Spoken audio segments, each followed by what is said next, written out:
Muy buenas tardes, amigos de la mesa laboral que nos siguen en este domingo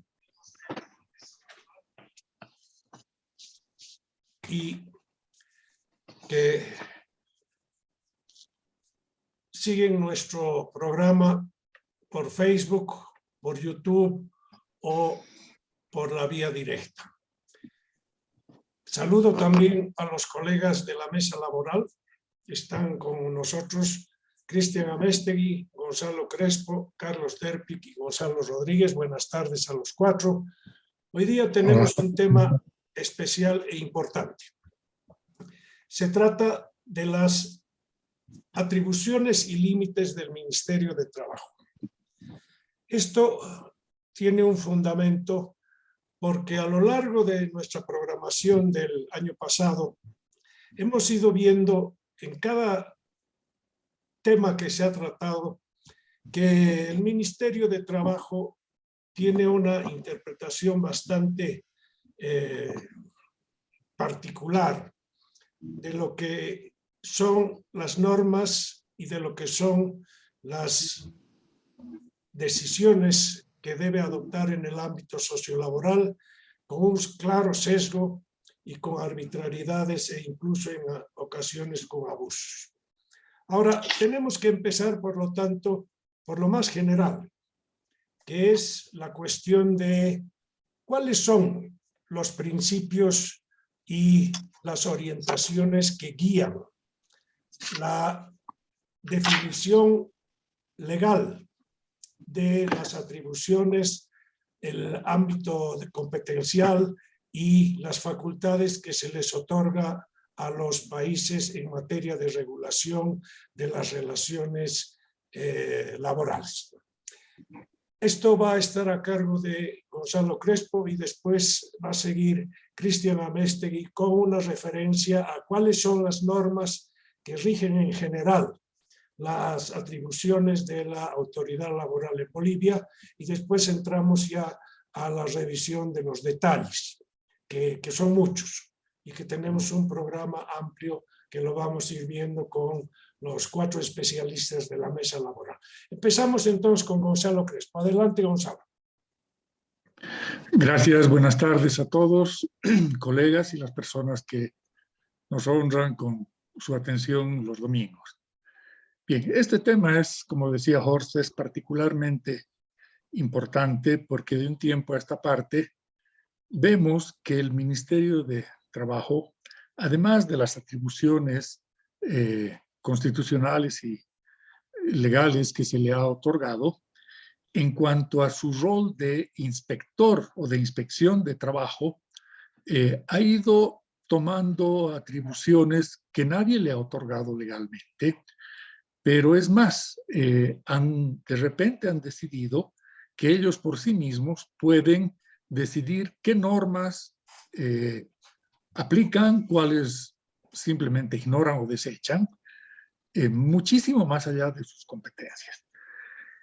El trabajo de los llamados conciliadores o inspectores laborales, en general, está incluido en lo que conceptualmente se denomina inspección laboral.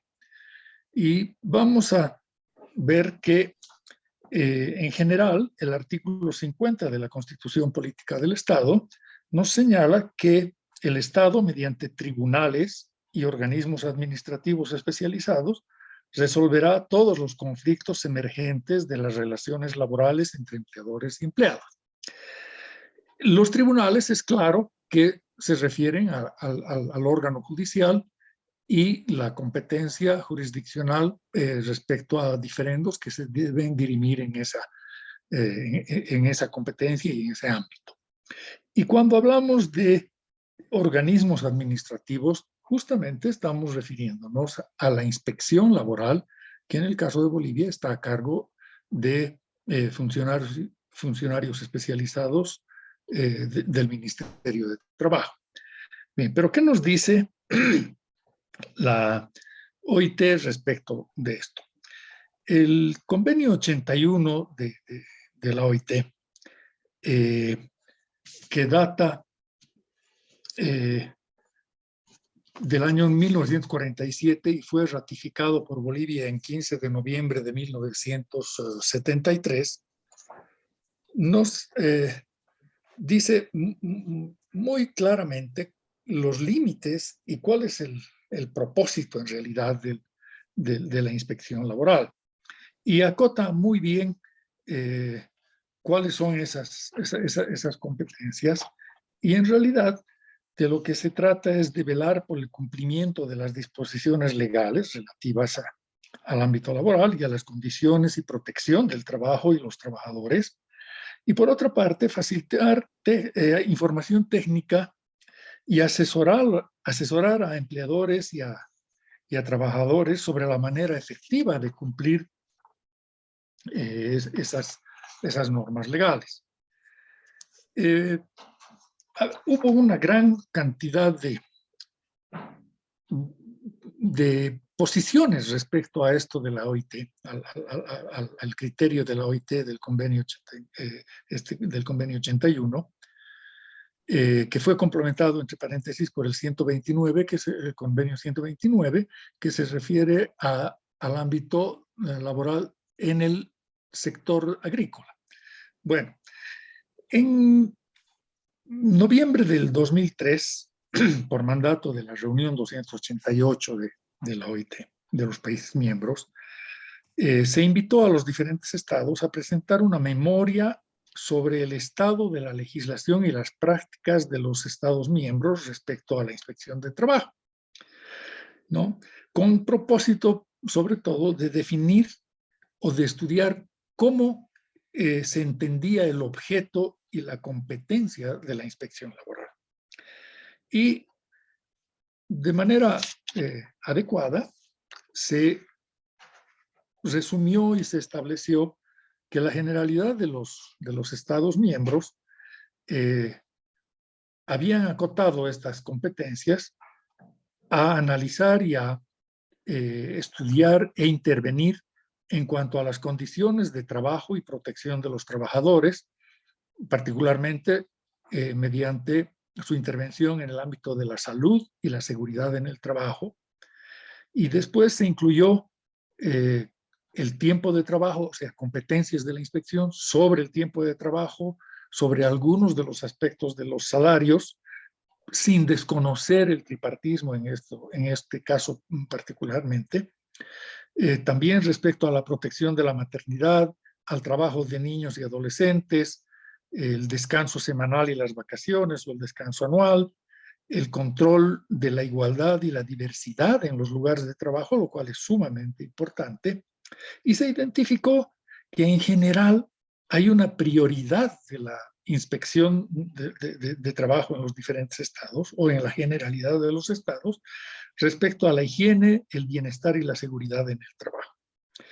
Y de manera complementaria respecto a la solución de conflictos colectivos de trabajo y al control del empleo ilegal.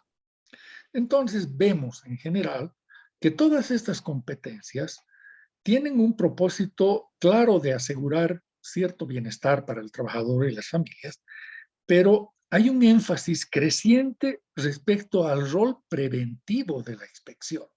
Y es allí donde los estados van modernamente centrándose en su papel de inspección, ¿no? De esa manera podemos ver entonces que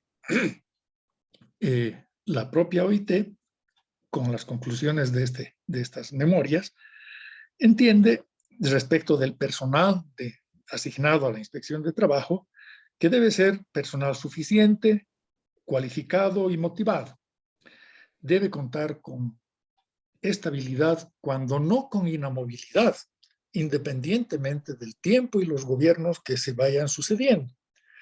Asimismo, establece que este personal debe recibir capacitación continua, debe ser independiente del estado de su orientación, es decir, del gobierno, debe tener, por supuesto, idoneidad a través de competencias suficientes y debe contar, por su perspectiva de carrera, a con seguridad de mantenerse en esas posiciones de trabajo en su calidad de inspecciones. Y en el ámbito sancionador hace énfasis, dice, que debería, más que sancionar, debería aconsejar y acompañar a los empleadores. Bien. Tenemos, ya en el caso concreto de Bolivia, tenemos una sentencia o un auto supremo, el número 51 de 2014, de 14 de mayo de ese año, que delimita felizmente para contener el avasallamiento continuo del ministerio, de los funcionarios del Ministerio de Trabajo, que nos dice este auto supremo que los inspectores de trabajo dependientes de la cartera del ministerio no pueden instruir u obligar al pago de beneficios sociales y menos aún están facultados para imponer sanción alguna por incumplimiento de dichos pagos.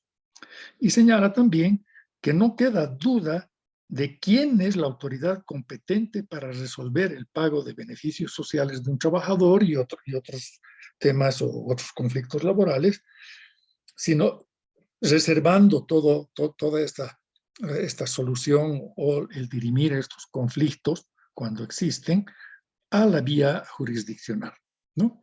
Y entonces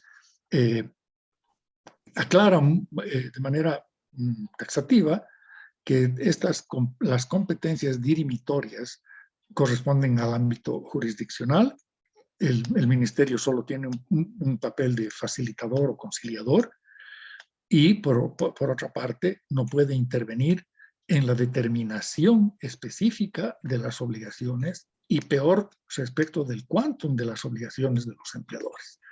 Creo que ese es el contexto que deberíamos considerar para tratar los temas siguientes. Muchas gracias, Gonzalo. Yo creo que es bien clara la normativa, la general y la boliviana, en ese auto supremo del Tribunal Constitucional. Veamos ahora un poco la introducción al programa que hemos hecho para ver atribuciones y límites de la autoridad laboral en su práctica concreta. Adelante, Cristian. A ver, muy buenas tardes a todos. Resulta que la resolución ministerial 346 de 1987 claramente dice que el Ministerio de Trabajo tiene potestades. Una dice, ordenar el trabajo asesorando en general, velando por el cumplimiento de la Ley General del Trabajo, reglamento, disposiciones conexas, laudos arbitrales, convenios colectivos, reglamentos internos, contratos individuales, usos y costumbres. Velar porque se cumplan las disposiciones específicas en seguridad y salud en el trabajo y cualquier otra función de índole laboral cuya fiscalización no esté delegada a otra entidad. Bien, pero luego dice claramente, el inspector laboral, dice, actuará siempre como ente independiente, que creo que es lo que hemos perdido. Y todo se resume, creo, en una frasecita que se ha empezado a escuchar desde hace unos años en estrados administrativos dentro del ministerio, que es, entran los dirigentes sindicales y amenazan al inspector y le dicen, control social, usted sabe lo que tiene que hacer. Y entonces el inspector ni siquiera ya no trata a una de las partes y sus asesores como usted, le dice compañero. A ver qué dice el compañero. Y al empleador le dice la empresa, el empleador o lo que fuere. Bien, y en específico los problemas vienen así. Voy a hacer una pequeña y rápida disgregación que permite el debate. Primero, respecto a conflictos. Hay dos tipos de conflictos, los individuales y los colectivos. Y en cuanto a los individuales, pues por ejemplo alguien que viene y dice no se me está respetando mi jornada de trabajo, por decir algo, o creo que mi cálculo de quinquenio estuviera incompleto. Entonces ahí específicamente aplica lo que dice Gonzalo. El Ministerio de Trabajo puede intentar un avenimiento y no debería pasar a más. Porque con qué conocimiento, por ejemplo, podría, es un ejemplo, si vamos a hablar de primas de utilidades, el inspector ponerse a ver que mayores, que menores y otros del balance. ¿Con qué conocimiento? Pero a veces, generalmente, pasan la línea y dicen, tienen que pagar. Y tienen que pagar por mucho que allá hubiera documentación contable que se quiera demostrar. respecto a los mismos conflictos individuales en lo colectivo, que es motivo de otro capítulo de la mesa laboral, aparecen las famosas juntas de conciliación, donde solamente se limita el inspector laboral a ¿hay acuerdo o no hay acuerdo? Pero miren, yo pienso sobre este punto que tengo información y descargos suficientes, entonces no hay acuerdo, vayan a arbitraje. Eso se ha vuelto su rol. Pero también vienen personas que piden respeto a su estabilidad laboral e inamovilidad laboral, sobre lo cual se ha generado tal problema, porque la normativa que rige el funcionamiento de las audiencias sobre esta clase de situaciones le obliga a que el Ministerio de Trabajo solo escuche al trabajador, porque dice, en el artículo 10 de la resolución 868, dice, el inspector laboral emitirá su informe respecto del cual el jefe departamental siempre concederá reincorporación sin importar los argumentos del empleador. Entonces nunca sale pues nada en favor del empleador, siempre este es el que despide. Segundo problema, el régimen sancionador. ¿De dónde tiene que devenir una sanción? De una inspección. Siempre tiene que ser objeto de una inspección. Sobre ello, dos problemas se han generalizado rompiendo los límites. Y el primero es que viene la inspección y quieren ingresar el inspector laboral seguido de un montón de personas que vienen de otras federaciones y otras entidades representativas de los intereses de los trabajadores. Quieren entrar en grupo dentro del famoso control social.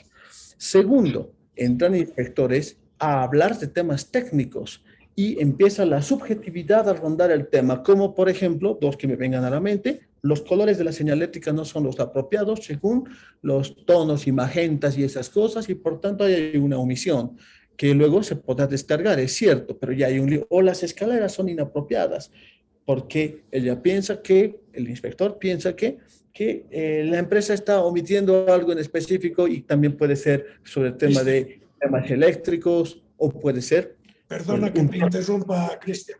Tenemos una parte del programa dedicada a la parte sancionadora. Veamos primero la opinión de Carlos Derpic y de Gonzalo Rodríguez sobre este tema inicial de los conflictos individuales y los temas de estabilidad e inamovilidad. Carlos. Muchas gracias, buenas tardes. Yo creo que, nuevamente, como lo he dicho en varias oportunidades, la legislación laboral y el Ministerio de Trabajo, los ministerios de trabajo, han sido creados para proteger a los trabajadores, habida cuenta de los abusos a que son sometidos. Esto es fundamental recordar. Pero lo grave es que la manera en que se actúa lleva a los funcionarios del Ministerio de Trabajo a considerar que todos los trabajadores tienen la razón y ningún empleador la tiene. Más allá del caso concreto, hay como un dogma.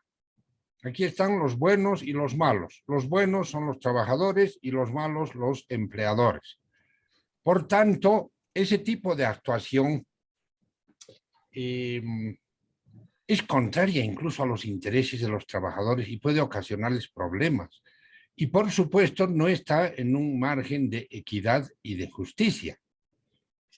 Está bien, hay que defender los derechos de los trabajadores. Tiene que ser así. Pero cuando hay casos concretos en que el trabajador no tiene la razón, no puede ser que a ningún título, por ejemplo, de que el gobierno es de los trabajadores, o de que el control social, lo que me parece una exageración tremenda, o cualquier otro argumento, se deje de lado la propia realidad, lo que está mostrando el hecho concreto, y se intente una solución que de ninguna manera se enmarca siquiera en lo previsto por el ordenamiento jurídico. Yo diría eso inicialmente, tengo algunos ejemplos para referirlos más adelante, pero yo creo que con la dinámica del programa vamos a ir haciendo. Vamos primero con Gonzalo Rodríguez. Tú quizá tienes algunas experiencias y comentarios sobre la materia esta de estabilidad e inamovilidad. A ver. Bueno, primero que valdría la pena recordar que en realidad los inspectores no deciden nada. Los inspectores reciben las quejas, puede que digan lo que quieran en una audiencia, como que generalmente no dicen nada. Escuchan a las partes, registran, se hacen maltratar por unos, por el otro lado también, ¿no? ¿Quién decide? El jefe del trabajo, la jefa del trabajo. ¿Quién lleva la denuncia por infracción a ley social sugiriendo la multa? ¿Firme el inspector? No firme el inspector. Firme el jefe del trabajo. El inspector, la inspectora puede hacer 10 veces su informe, lo presionan desde La Paz, desde su jefatura departamental. Ese informe tiene que salir blanco, tiene que salir negro. Es una vida diferente a la de los inspectores, ¿no? Son casi 15 años que estoy en eso y no he encontrado un inspector que diga o que haya impuesto una multa. No, no funciona, no es real, ¿no? No es real. La mayoría de las veces están tan constreñidos por todo lado por parte de sus jefes que prácticamente escuchan o se escapan de los conflictos. Últimamente nadie quiere atender conflictos, ¿no? Han cambiado con el nuevo gobierno inspectores y les temblaba las mantas de escuchar de uno o de otro lado porque gente nueva, sin experiencia, no se pasaban el caso de uno a otro. Y por mucho que sean ya personas, digamos, con bastante experiencia, no deciden, ¿no? Entonces, ¿dónde hay que cuestionar una decisión sancionatoria? Es en el nivel de la jefatura, ¿no? Entonces, y para eso hay procedimientos. Y en eso la parte empleadora, yo lo digo así, tiene un margen grande, la ley 2341, ¿no? Recurso de revocatoria, recurso jerárquico, contencioso administrativo, juicios penales que llevan a cabo contra los inspectores también que, bueno, supuestamente han incurrido en... ¿El trabajador qué va a hacer? ¿Qué va a hacer? ¿Va a hacer juicio penal al inspector? ¿Con qué recurso? Para cerrar una anécdota, en una ocasión, resultado de una reincorporación a la fábrica de Cochabamba, el argumento de la parte empleadora fue de que habían pedido la renuncia del jefe del trabajo, la Federación de Fabriles, evidentemente presenta el periódico. Aquí está la noticia de prensa pidiendo, señor juez, la renuncia del jefe del trabajo. Entonces ellos han impuesto un jefe y ese jefe ha hecho retornar a este trabajador emitiendo la combinatoria. Me presto la nota y comparamos ahí y le muestro al juez, le digo, bueno, ¿sabe qué, señor juez? Al juez que estaban pidiendo su cambio, ¿no? No era justamente el que había sacado en contra del trabajador, sino el que había ordenado la incorporación del trabajador. O sea, al revés. No puedo dar nombre, ahorita no es necesario, ¿no? La empresa, el jefe de ese momento. Pero fíjense que eso no es real, ¿no? Hay de todo. N casos donde la palabra más frecuente para lavarse las manos de parte de la jefatura del trabajo, porque ahí es donde se define, es la famosa, la célebre frase, ¿no? Este es un caso contencioso, ¿no? Por tanto, nos excusamos. Si haríamos, ojalá pudiéramos hacer como mesa laboral, estadísticas. ¿Cuántas veces se excusa el Ministerio de Trabajo y cuántas veces atiende? Y eso va a hacer que se caiga la idea de que todos los trabajadores que van son atendidos. No es real. No es real. Muy bien, muy importante tu experiencia y tu comentario. No sé si hay alguna idea más para redondear esta cuestión de los conflictos individuales por estabilidad e inamovilidad. A ver, Dale. yo tengo dos ejemplos que me van a mostrar la gama. Año 2010, Potosí. Un jefe departamental del trabajo se animó a decir, no procede reincorporación. No pasó ni 30 días desde que le llegó una carta del propio ministro diciéndole, revoque su decisión, lea bien la norma. Usted no puede no conceder reincorporación. Esta dice que es obligatoria. Bien. Y también se han visto casos, yo mismo los he visto, donde el inspector laboral en su informe intermedio recomienda la no reincorporación. Pero tal y como dije Gonzalo Rodríguez, el jefe departamental, por cuidar su trabajo, entonces tuvo que decir, el inspector dirá eso, pero yo cambio la decisión y procede de reincorporación. Hay también estas excepciones, pero voy a poner la tercera y última. Cuando se trata de empresas públicas, ahí sí que los inspectores tienen miedo. Y ahí es donde escapan. Y a pesar que las normas dicen reincorporación obligatoria, finalmente la resolución dice, el caso es controvertido, literalmente le llaman caso controvertido, porque el Ministerio ¿de dónde tiene facultades de resolución de temas, conflictos y controversias? Váyanse a la judicatura a resolver sus problemas. Esa es la excepción de sinvergüenzura. Sí, Jorge, Gonzalo, dale. para ilustrar lo mismo, ¿no? Que en realidad la anécdota cabe solamente como ilustración, ¿verdad? De lo que estamos hablando aquí es de la calidad y el papel de la inspección. En una experiencia anterior, que creo que la he comentado antes, ocurre que cuando un trabajador retirado o desvinculado de una organización con la que tengo convenio de servicios, se presenta al ministerio y con su memorándum de desvinculación que claramente decía cuál era el motivo de la desvinculación con amparo legal, ¿no? Entonces, que no necesitaba prueba jurisdiccional ni nada por el estilo, un caso nítido, digamos. Entonces, un inspector del Alto dice, no, lo que pasa es que las disposiciones de la Ley General de Trabajo ya no corren en cuanto a la desvinculación legal. Ya no existe más causa legal de desvinculación. ¿Por qué? Porque yo lo digo. Punto. Esa fue la posición. Entonces, otra vez estamos ahí en los límites, ¿no? Que no son conocidos por los propios funcionarios. Ok, yo creo que queda muy claro.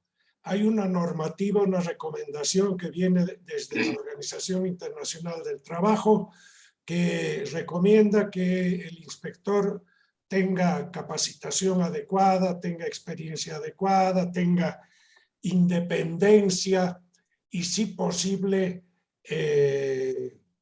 su cargo no pueda ser removido arbitrariamente. Y es un cargo para, digamos, hasta cumplir sus años de servicio.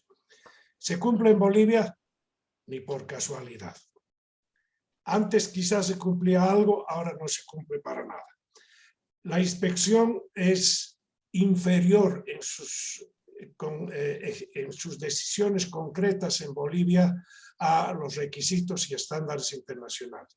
Pero hay un añadido, y esto que se ha mencionado, que es el rol que juega el control social, que se inmiscuye en el diferendo, en la posición que puedan tener las partes, sobre todo la parte laboral, en los temas que están controversiales y están en manos del Tribunal de Trabajo.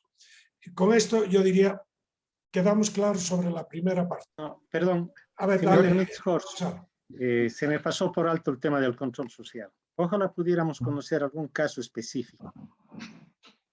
Yo no conozco ninguno. ¿No? Aquí en Cocha no he conocido un solo caso donde ha ido un control social y haya impuesto. No he conocido ninguno. Gonzalo. Yo no sé si, perdón, si hubiera casos específicos, los analizaremos. Perfecto, vamos con Carlos. Sí, una cosa, yo creo que no hay que generalizar en el sentido de decir que todos los que trabajan en el Ministerio del Trabajo son incapaces o no saben nada.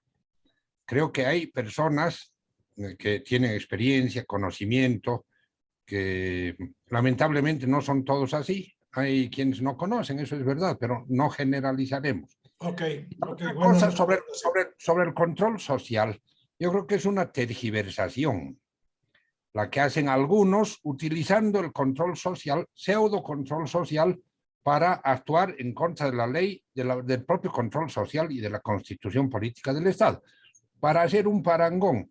Cuando linchan a alguien, muchos dicen justicia comunitaria. No es así, no es justicia comunitaria, es linchamiento. Cuando algunos dirigentes, aprovechan su condición de tales, van e imponen y dicen control social, tampoco es control social. Entonces creo que eso hay que tenerlo muy claro. Ok. Cristian. A ver, pasemos como a una segunda situación que está muy vinculada y es, resulta que se acude al Ministerio de Trabajo para efectos de revisión documental.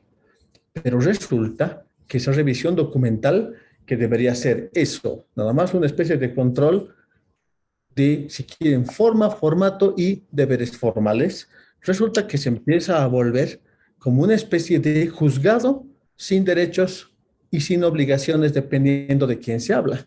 Ejemplo, que alguien en el Ministerio de Trabajo dice, ¿qué es este descuento en el finiquito? Por poner un ejemplo muy puntual. El pago de impuesto RC/IVA, provisto que aquí hay un saldo de sueldo y hay un pago de primas de utilidades que tienen que tributar. Y el del ministerio dice, yo no voy a permitir que se haga descuento alguno y por tanto no voy a refrendar. Y empieza un gran problema porque están haciendo una interpretación tributaria de un tema que, por supuesto, tiene su norma por detrás y todo, y te dejan en la duda. ¿Y ahora qué se va a hacer? Porque se ha vuelto el capricho de uno respecto al otro. Lo mismo pasa con los contratos. Seguro que todos los participantes van a poder dar sus ejemplos donde al inspector se le ocurre que una de las oraciones del contrato no es compatible con la norma. ¿Y cuál? Un ejemplo que me venga a la mente, de decir, quiten la palabra cargo de confianza. Es que este es un cargo de confianza, pues no la quitan, no lo firmo. O no pueden dar descansos a mitad de jornada que sean menos de 2 horas. Pero la norma dice que estamos en horario continuo, sí, pero la ley del trabajo prevalece y por tanto no lo refrendo. Entonces se han vuelto como opiniones personales, tal vez feelings y sentimientos personales que se traducen en gran perjuicio para todos porque hay que estar imprimiendo, reimprimiendo, cambiando, renegociando u otros. Y muchas veces el empleador dice, yo no voy a cambiar el nombre del cargo porque un inspector me lo diga y empieza un conflicto. Y finalmente, respecto a primas, porque hay una obligación legal con una fuerte multa respecto a al servicio de revisión documental de visado de primas. Pero aquí hay 2 subtópicos que a veces, no sé si es intencionalmente o por desconocimiento, no llegan a cumplirse. Una cosa será que las primas de utilidades estén siendo pagadas tarde, lo cual sería una infracción a la ley social previa inspección. Y otra es que se estén reportando tarde. Pero el inspector dice, para mí es reporte y o visado tardío y por tanto la multa es 150,000 pesos o lo que fuere. Hablemos entonces del servicio de refrendado documental. Le introduzco el tema. Ok. Gonzalo. Sí. Volvemos al tema de nuestra jornada, ¿no? Que es el límite de las competencias de los inspectores respecto a esto. En ninguna parte aparece específicamente cuál es la intervención o cuál es el carácter de la intervención de los inspectores cuando se les presenta contratos o finiquitos, para seguir el ejemplo de Cristian o los ejemplos de Cristian. En realidad, el propósito es simplemente de registro de esos documentos. No tiene que ver con una especie de auditoría previa respecto del contenido de esos documentos. Eso es, si existe en el caso del finiquito alguna discrepancia, pues tiene su forma de solución, que lamentablemente es la vía jurisdiccional hoy que es tan desfavorable para los trabajadores, que son evidentemente jurídicamente débiles y no pueden normalmente soportar un procedimiento de años, ¿verdad? Eso es injusto, evidentemente, ¿no? Por eso hay que encontrar una vía diferente de solución a la vía jurisdiccional. Y en el caso de los contratos, si no se vulnera la norma, la inspección de trabajo no tiene ninguna competencia para pronunciarse u opinar respecto de la forma de redactar los contratos. Simplemente, mientras no se viola manifiestamente la norma, simplemente debería registrar. Pero incluso si hubiera alguna contravención normativa en el contenido de los contratos, simplemente por disposición de la propia ley, esas disposiciones no tienen ningún valor legal. Los empleadores jamás podrían hacer valer el contenido ilegal de una disposición, de una cláusula contractual, porque por mandato de la ley simplemente se la tiene por no existente, ¿verdad? Pero el problema está en las trampas siguientes. Aparentemente hubo una solución en cuanto a los contratos, a la visación de contratos, cuando se retira el plazo para la visación, y eso abre la posibilidad de que los empleadores simplemente registren o no registren o ponga en consideración del ministerio para el visado, entre comillas, visado, ¿no? Pero ocurre que existen numerosas instancias o entidades públicas que, a pesar de que la ley dice que el contrato puede ser escrito o verbal y que no hay plazo en realidad para la visación de los contratos, exigen contratos visados para ciertas formalidades o para el cumplimiento de ciertos requisitos en algunos trámites, lo cual viene a ser otra vez un contrasentido, ¿no? Tenemos demasiadas normas antagónicas e incompatibles en materia laboral. Ok. Viendo la resolución esa 2012, he visto la lista de documentos que tienen que entrar ahora por la vía electrónica y que es toda una complicación, es un sistema burocrático de control de las relaciones impresionante. A ver, Gonzalo, tu experiencia. Bueno, evidentemente ahí hay excesos de los inspectores del trabajo, ¿no? En cuanto a pretender exigir más allá de la norma. Pero eso ocurre en contra del empleador, pero también del trabajador, ¿no? Hay sindicatos que presentan su pliego petitorio, pliego de reclamaciones ya para que vaya a junta de conciliación, y al inspector, inspectora se le ocurre no sé qué documento y dice, pero es que como no han presentado esto, ¿no? No voy a hacer correr, no voy a convocar a la junta de conciliación, pero no dice eso en la norma. No, hay nuevas normas que han surgido, ¿no? O sea, una arbitrariedad total, ¿no? Y ocurre, digamos, perjudicando los procesos de esa naturaleza. ¿Qué pasa con el visado de finiquitos? Hay dificultades, pero menos mal hay una salida práctica, ¿no? El empleador paga, tiene su recibo y en un proceso judicial le van a hacer valer su recibo, no le van a decir, no, su recibo no vale porque no tiene aquí el finiquito visado, ¿no? Nunca le va a decir eso el juez, va a dar por válido el recibo de cobro respectivo. Hay solución práctica. Donde sí hay problemas es en los contratos, sobre todo a plazo fijo, porque para tener eficacia jurídica, si no tiene la visación, no hay cómo acreditar y ahí puede tener problemas porque el momento que se cumple el plazo, no hay el contrato de respaldo, va a tener que ser considerado contrato a plazo indefinido, tiene que pagar desahucio, evidentemente ahí hay un problema. Y eso debiera regularse, ¿no? Ahí debiera regularse. Como dice Cristian, yo he conocido casos, pero era el colmo. Hacen una observación, se va a corregir, regresan subsanado y le dicen, no, esta otra observación, esta palabrita, esta otra. Depende ya inclusive del inspector, lamentablemente ya no les tocó con el anterior y otra vez a cambiar. Y todo el tiempo se pasan firmando contrato tras contrato. No es que no quieran hacer contrato, ni el trabajador ni el empleador, pero no puede ser que de esa manera se, digamos, perjudique la actividad contractual, es decir, refrendataria de un documento tan importante, ¿no?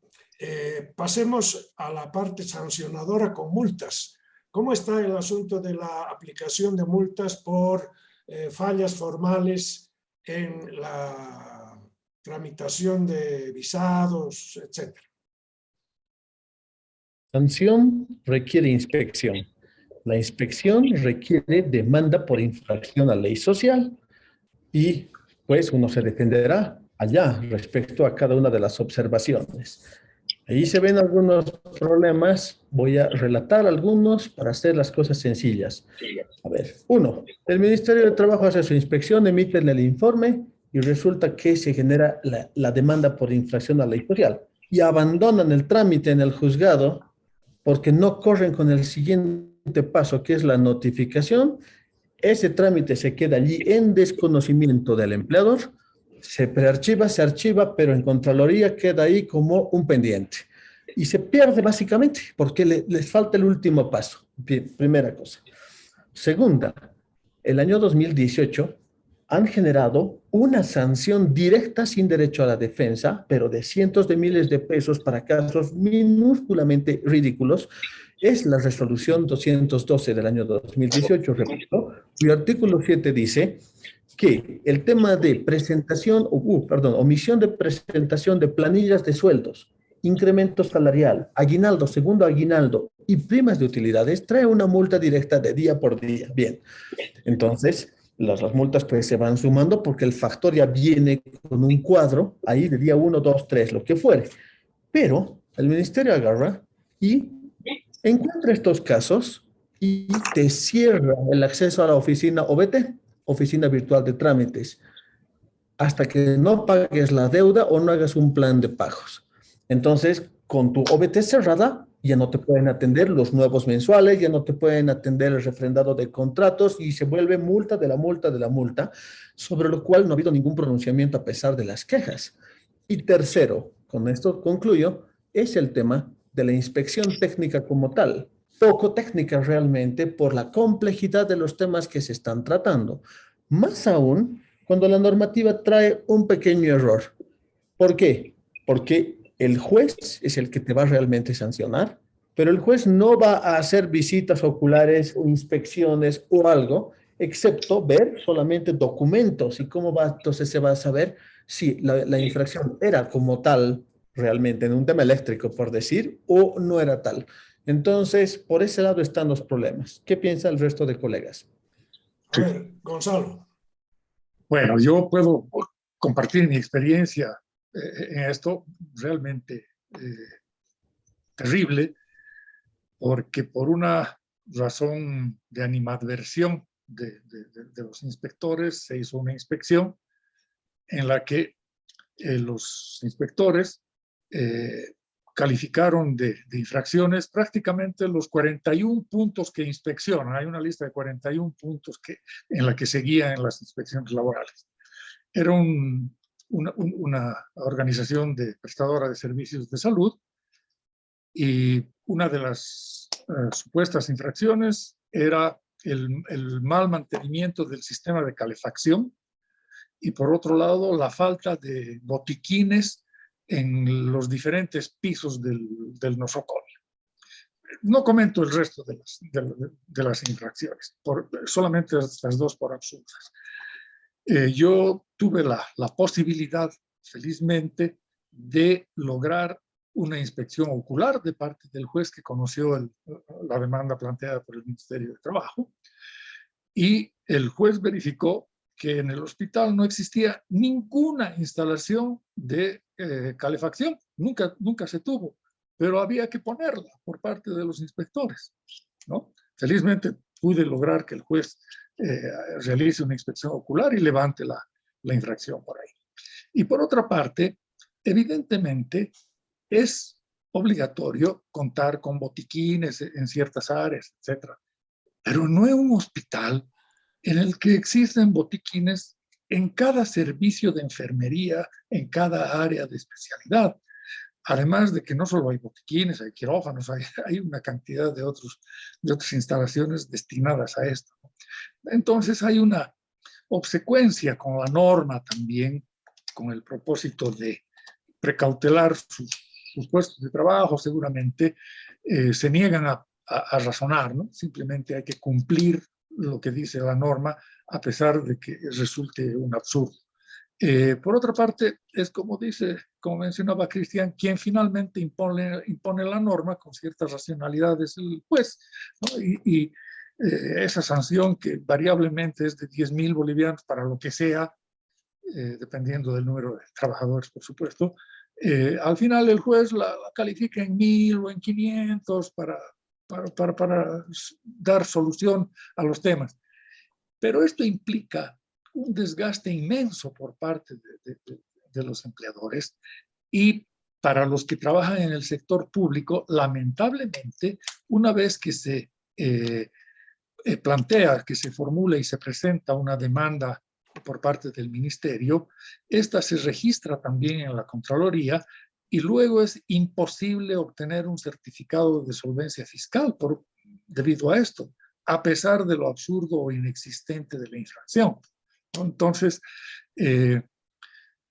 estamos otra vez en manos de funcionarios que extralimitan sus competencias, se niegan a razonar por cuidar sus puestos de trabajo, etc. Es una situación complicada que requiere de un diseño de solución equilibrado, justo, que por supuesto no constituye un abuso contra los empleadores y tampoco permita la infracción a normas que provean seguridad e higiene en los centros de trabajo. Ok. Creo que podemos cotejar esta información que está localizada en La Paz. Y hemos visto que la experiencia que trae Gonzalo Rodríguez de Cochabamba es diferente. Y eso me lleva a pensar que lo que estamos haciendo es ejemplos y experiencias circunscritas territorialmente, pero que la situación en el resto del país puede ser muy diferente. Veamos algo con Gonzalo, tu experiencia en esta materia. Refuerzo, bueno, de todas maneras, también he atendido casos en La Paz, ¿no? Y en otros departamentos. Si bien hago énfasis es porque en Cochabamba, porque es el mayor tiempo de prestación de la abogacía que he llevado a cabo. En este caso que ahora estamos hablando, evidentemente hay desmanes, pero además tiene una característica. Este tipo de problemas se ha vuelto una relación exclusivamente bilateral. Porque en esto no interviene el trabajador, no conoce siquiera el resultado de la inspección, no les facilitan a los sindicatos, lo tienen en reserva, ¿no? Y hay una carga extorsiva de la parte de la autoridad, ¿no? O sea, al final, ¿con qué fin? Porque igual lo que recaudan no es grande, ¿no? Tal vez, salvo que las personas se cansen, como decía Cristian, y bueno, terminen pagando sumas sugeridas, pero que un juez no aceptaría, ¿no? Bueno, es otra cosa. Entonces, este es un tema que habría que analizarlo y ver alguna solución, porque no puede manejarse así como está. Me permito correlacionar con otro tipo de inspecciones, porque estas son las inspecciones técnicas, ¿no? En otro tipo de inspecciones, el ministerio se escapa. Verificaciones por segunda vez de despidos o no de incorporación por no cumplimiento de combinatoria, no, esa ya no es mi competencia, ¿no? Entonces, contrátese notario. El trabajador no ha tenido sueldos no sé qué tiempo y se va a contratar notario, ¿no? O se les plantea que hagan una inspección de carácter social, ¿no? Ahí en el convenio hablaban de vacaciones, hay un solo caso de vacaciones, hay tantos problemas con el respeto a las vacaciones, ni una sola inspección. Finalmente, en el tema político, el mandato que tiene el ministerio está en su ley orgánica, ¿no? De organización del órgano ejecutivo. No hay un solo inciso que diga que tiene facultad para pronunciarse si una huelga es legal o ilegal. Además que es una entidad que es calificada por la OIT como parcializada. Debiera ser un ente imparcial. Y resulta que son campeones para hacer inspección, sacar el informe de que ha habido huelga, inclusive cuando simplemente ha habido una protesta circunstancial de la gente, ¿no? Y sacan la resolución de huelga ilegal. Y esa huelga ilegal ni siquiera con amparo se revierte cuando les entra el capricho, ¿no? Yo tengo casos concretos, algún momento llegarán a la OIT, ¿no? Donde la justicia tiene que salvar al ministro, así definitivamente, ¿no? Y es un área donde le ha dicho durante ya 13 informes del Comité de Libertad Sindical, gobierno de Bolivia, no puede ser que ustedes sigan actuando como juez y parte en las resoluciones de declaratoria de huelga ilegal, ¿no? La excusa ha sido, estamos negociando con la COP una nueva ley general del trabajo. Todos sabemos que no va a salir nunca, ¿no? Es simplemente una distracción. Ok, Carlos. Sí, yo quería decir, en el marco que he señalado inicialmente de las atribuciones establecidas por ley para el Ministerio de Trabajo, y en el marco de no generalizar, de que hay casos en que se hacen inspecciones y se evidencian vulneraciones a la normativa laboral. No es que todos los casos el Ministerio se inventa. Yo creo que los ejemplos que ponen Gonzalo y Cristian, y los dos Gonzalos, son reales, no se están inventando, pero no es que todos los casos son así. Lo grave es que, y lo ha señalado Gonzalo Rodríguez, esto de las multas comienza a convertirse en un instrumento de extorsión que incluso obedece a móviles políticos. porque el señor fulano que tiene la empresa X no es partidario del gobierno, hay que reventarlo. Entonces le mandamos inspección laboral y le mandamos a gente de impuestos nacionales para encontrarle lo mínimo y liquidarlo de esa manera.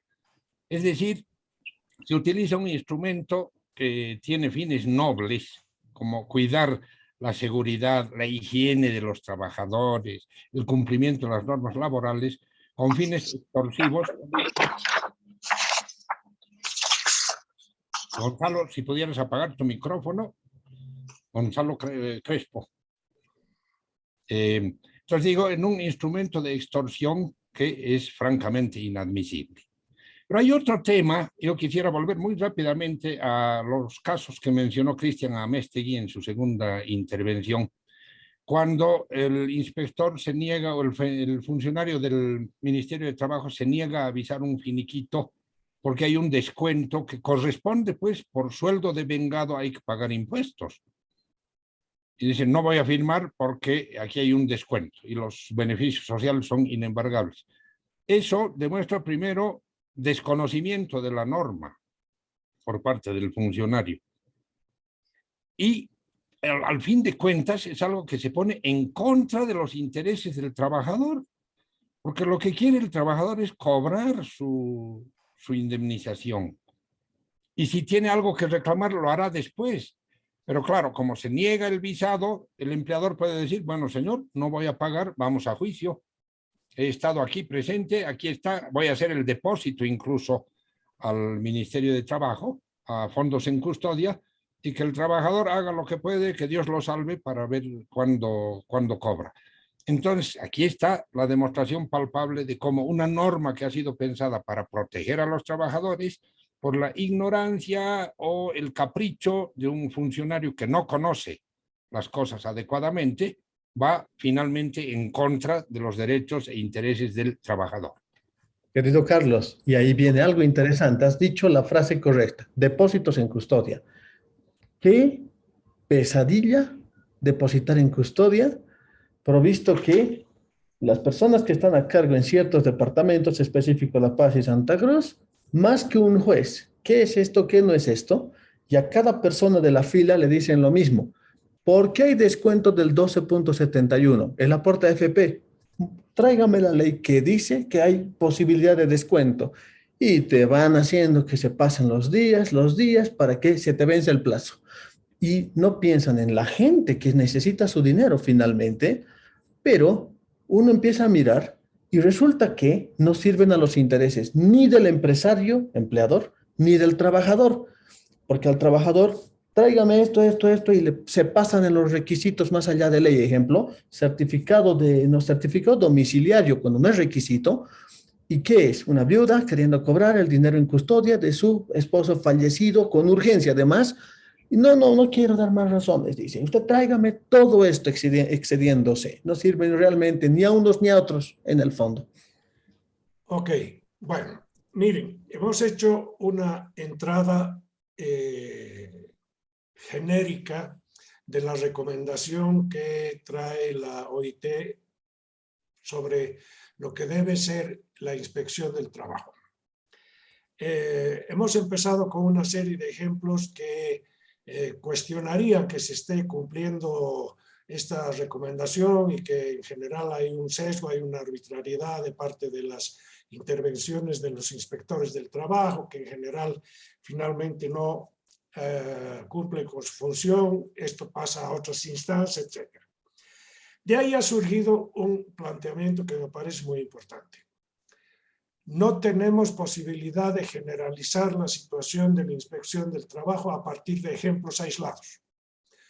No sabemos cómo se puede manejar una estadística cuantitativa para sacar una conclusión válida sobre la situación real vigente. Sería complicado. Entonces, tenemos que ver que parece haber otro sesgo. Hay una inspección de empresa que está motivada políticamente y que no está para beneficiar al trabajador, sino que tiene otros fines. Entonces, frente a eso, mi primera pregunta es, ¿cuánto valen los ejemplos que podamos que hemos mencionado ahora y que podríamos seguir recolectando, y si hubiera una posibilidad de empezar a hacer un trabajo de investigación, de auditoría, si sería políticamente viable, si sería técnicamente viable, para hacer clasificación de las características de la práctica de la inspección del trabajo en Bolivia. Y finalmente una ronda corta a cada uno, qué recomendaciones salen de lo que hemos discutido. ¿Qué puede haber? Empecemos con Gonzalo. Gonzalo Crespo. Sí, bien. Me parece valioso el último apunte tuyo, Jorge. Habría que estudiar cómo hacer eso y la utilidad de una investigación de esa clase. Pero no quisiera cerrar esto sin hacer énfasis en relevar aquello que dice la OIT como competencia relevante de la inspección y que debería observarse y rescatarse, y se trata de que la inspección debería ser consejería y acompañamiento de los empleadores. No existen simetrías ni igualdades tampoco entre los empleadores. Existen diferentes clases de empleadores con diferentes calidades técnicas, capacidades técnicas e incluso presupuestos para dar cumplimiento a toda la normativa laboral, particularmente aquella relativa a la salud y bienestar ocupacional o higiene industrial, ¿verdad? Y entonces, ese es el ámbito en el que la inspección debería intervenir más eficientemente. Me refiero otra vez a la consejería y al acompañamiento de las recomendaciones en este ámbito. Ok, vamos a alternar. Gonzalo Rodríguez. Sin duda, casos emblemáticos pueden ayudar a identificar falencias, ¿no? Que hagan posible también trabajar propuestas que permitan regular, orientar de mejor manera el trabajo de la inspectoría. Por otro lado, es necesario considerar que tiene que ampliarse nuestra visión a los otros mandos, ¿no? Lo que planteaba desde un principio. Si solamente abarcamos los inspectores, el tema no se va a resolver porque viene desde el nivel intermedio y superior, lamentablemente, ¿no? Y para eso no tengo una propuesta específica, pero valdría la pena que analicemos sobre todo las competencias formalmente establecidas para hacer una depuración, cuáles sí, cuáles no, en función de los nuevos criterios que ha planteado la OIT. Porque tenemos una carga también de mandatos que viene desde antes de los tratados internacionales, tenemos una carga de mandatos que vienen antes de la nueva Constitución y lógicamente en ese margen se mueven, si se quiere, interpretar de manera muy caprichosa las cosas, ¿no? Entonces, depuremos la normativa hagamos una propuesta tal vez depurativa de la normativa del trabajo de las inspectorías del ministerio, ¿no? Ok. Carlos. Me parece que la propuesta de hacer una investigación es muy interesante, pero creo que habría que hacerla por muestreo, me imagino. No vamos a tener capacidad de abarcar todo lo que pasa allá, pero sería interesante. Casos emblemáticos o los casos que señalan los colegas, contrastarlos con otros. Y sí, me parece también muy importante hacer una revisión de la normativa, porque hay pues cosas antiguas, están fuera de combate ya, podríamos decir, y seguimos con esas normas que son una traba para todos. Ok, Cristian. Bien, tres cosas muy concretas. Buena idea lo del muestreo. Segunda, se ha hablado que tal vez hay diferencias de actuación respecto a diferentes lugares en el país. Una cosa pasa en La Paz, una distinta en Oruro, por decir, o en Yacuiba. Pero yo siempre digo lo siguiente, lo que ocurre en La Paz se va contagiando a todo el país y con La Paz remedian, poco a poco, en las siguientes 38 semanas, llega también hasta Yacuiba la solución, así de atrasado ando. Yo me quedaría con que se respete dos principios concretos de la ley 2341 para las entidades públicas. Principio de economía, los procedimientos se desarrollarán con economía, simplicidad y celeridad, evitando trámites, formalismos o diligencias innecesarias. Y dice, principio de informalismo, la inobservancia de exigencias formales no esenciales que puedan ser cumplidas posteriormente podrán ser excusadas y ello no interrumpirá el procedimiento. Que dejen que trabajadores y empleadores hagan sus cosas en el respeto de ley. La gente quiere su dinero para comer y el empleador quiere producir. Fin del asunto. ¿Qué más? Muy bien, muchísimas gracias. Yo saco la siguiente conclusión. En primer lugar, parece que una vez más se reitera que nuestra norma central está sumamente ya obsoleta y requiere con cierta urgencia un cambio, porque a medida que pasa el tiempo largo, se introducen modificaciones profundas en la forma de ejercer el trabajo mediante la incorporación de tecnología o mediante el problema que va creciendo en América Latina y en particular en Bolivia, que es el de la informalidad. Todo lo que hemos dicho puede que sea válido más o menos para las empresas con cierta entidad numérica, capital, etcétera. Pero el mundo del trabajo en Bolivia es básicamente informal y por lo tanto ahí creo que rigen obstáculos materiales para que se puedan aplicar todas las disposiciones que existen en general en materia de protección, pero también en materia de higiene, de seguridad, etc. Por lo tanto, creo que ratificando que se requiere un trabajo de preparar a la brevedad posible una serie de propuestas, quizá no en una sola ley, sino varias propuestas parciales, temáticas, etcétera, acotadas. Hay una iniciativa que ha surgido y que creo que se la podría explorar, invitar a las instituciones que investigan la situación laboral en Bolivia a realizar una investigación sobre esto que hemos hablado. Hay que diseñar un proyecto de investigación, hay que definirlo claramente, los términos de referencia, qué se busca, con qué objetivo, y siempre con la idea de mejorar las condiciones de funcionamiento de nuestro mercado laboral y del cumplimiento de normas en el lugar del trabajo.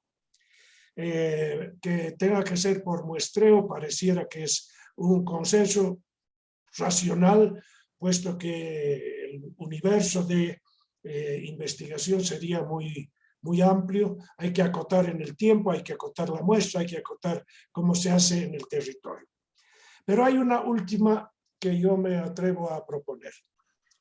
Convocar a las entidades no gubernamentales, a la sociedad civil, a crear un observatorio independiente sobre esta materia. Hay observatorios de toda índole, hay observatorios sobre la libertad de prensa, hay observatorios sobre la democracia, sobre los derechos humanos, sobre el medio ambiente. Hay un conjunto de observatorios en el país sobre los conflictos. UNIR publica un lindo libro lleno de información sobre los conflictos en el país, etcétera, etcétera.